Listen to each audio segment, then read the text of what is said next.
Guys, आज मैं आप लोगों के लिए आप लोग की हिंदी की कविता मात्र मंदिर की ओर की व्याख्या लेकर आई हूँ। सबसे पहली व्याख्या जिन पंक्तियों की हम करेंगे वह है, व्यथित है मेरा हृदय प्रदेश से लेकर दर्शन कर आऊँ आज तक।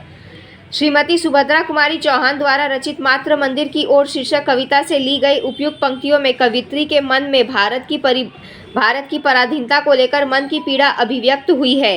कवित्री कहती है कि उसके हृदय में पीड़ा है, वह मात्र मंदिर में जाकर अपने हृदय को हल्का करना चाहती है। वह भारत माँ के कमल के समान चरणों को पकड़कर अपना दर्द रो रो कर सुनाना चाहती है। वह मात्र मंदिर के दर्शन करके अपने मन को हल्का करना चाहती है।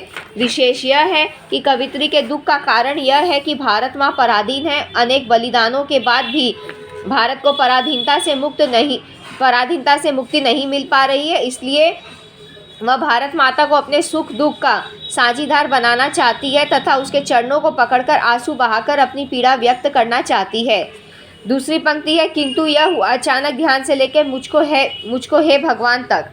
कवित्री की इच्छा है कि वह भारत माता के मंदिर में जाकर उनके दर्शन करे, उन्हें अपना दुख दर्द सुनाकर अपने मन को हल्का करे, परंतु तभी उसे अपनी दुर्बलता तथा छोटेपन का आभास होता है। वह सोचती है कि मैं दीन, छोटी तथा ज्ञान से रहित हूँ। साथ ही भारत माता के मंदिर तक पहुँचने का मार्ग भी अत्यंत दुर्गम है, वहाँ आसानी से पहुँचा नहीं जा सकता। इसलिए कवित्री भगवान से प्रार्थना करती है कि वह उसे वहाँ तक पहुँचने का मार्ग बताएं। भारत माता के मंदिर तक पहुँचने में अनेक बाधाएं हैं, वहाँ पहरा देने वाले भी हैं, जिसके कारण वहाँ पहुँचना कठिन है। कवित्री कहती है कि उसके दुर्बल पैर फिसल रहे हैं। हे भगवान, मुझे मात्र मंदिर की ऊंची ऊंची सीढ़ियों पर चढ़ने की शक्ति प्रदान कर। विशेष कवित्री भगवान से प्रार्थना करती है कि उसे इतनी शक्ति दे कि वह मात्र मंदिर तक पहुंच सके तथा भारत माँ को विदेशियों के शासन से मुक्त कराने में अपना योगदान दे सके। पहरेदार से कवित्री का संकेत विदेशी शासकों से है, जिनके कारण भारतवासियों द्वारा अपने देश को विदेशी शासन से मुक्त करवाने के सारे प्रयास निष्फल हो रहे हैं। अन्य पंक्ति है, आहा वह जगमग जगमग जगी से लेकर मात्र मंदिर में है भगवान तक।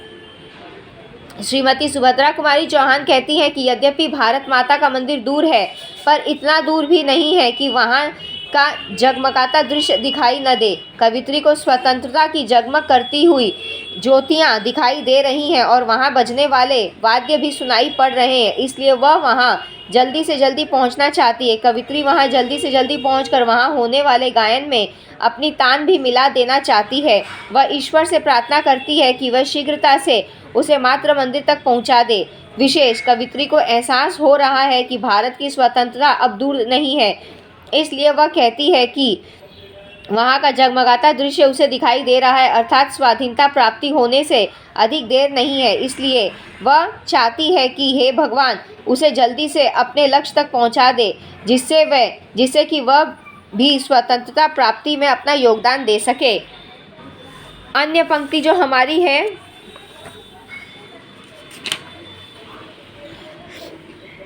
चलूँ मैं जल्दी से बढ़ चलूँ लेकर सुनाऊंगी उसको फरियाद तक। कवित्री भारत माता के मंदिर में जल्दी से जल्दी पहुंचकर भारत माँ की प्यारी मूर्ति को देखना चाहती है। भारत माँ के मुख में पर मीठी सी मुस्कान देकर उसके हृदय में भी नई स्फूर्ति का संचार होगा। कवित्री को पूरा विश्वास है कि भारत माँ को भी अपने बच्चों की याद अवश्य आती होगी। यदि ऐसा नहीं है तो वह कहती है कि मैं अपनी माँ से रूठ जाऊँगी तथा उसे अपनी विनती अवश्य सुनाऊँगी। विशेष यह है कि कवित्री भारत के स्वतंत्रता संग्राम में अपना योगदान देने को तत्पर है, इसलिए वह जल्दी से जल्दी भारत माँ के मंदिर में पहुँचना चाहती है। उसकी इच्छा है कि भारत शीघ्रता से विदेशी शासन से मुक्त हो और वह भारत माँ को मुस्कुराता हुआ देख सके।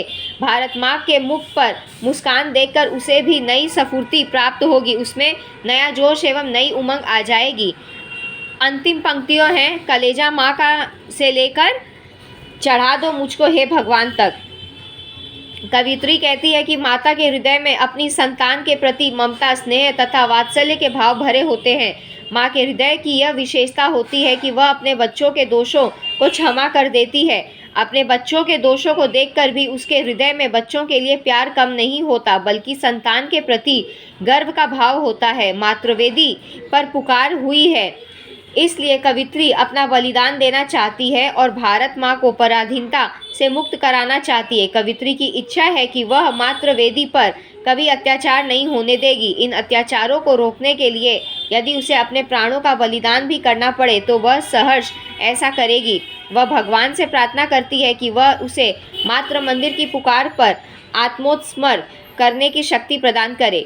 विशेष उपयुक्त पंक्तियों में कवित्री ने माँ के स्वभाव की विशेषताओं की चर्चा करते हुए कहा है कि माता कभी कुमाता नहीं होती, वह अपनी संतान के दोषों को भी अनदेखा कर देती है। कवित्री की इच्छा है कि वह अपनी मातृभूमि पर होने वाले अत्याचारों को देखकर चुप नहीं बैठेगी और किसी प्रकार के अत्याचार नहीं होने देगी। अत्याचारों को रोकने के लिए वह अपने प्राणों का बलिदान करने को भी तत्पर है।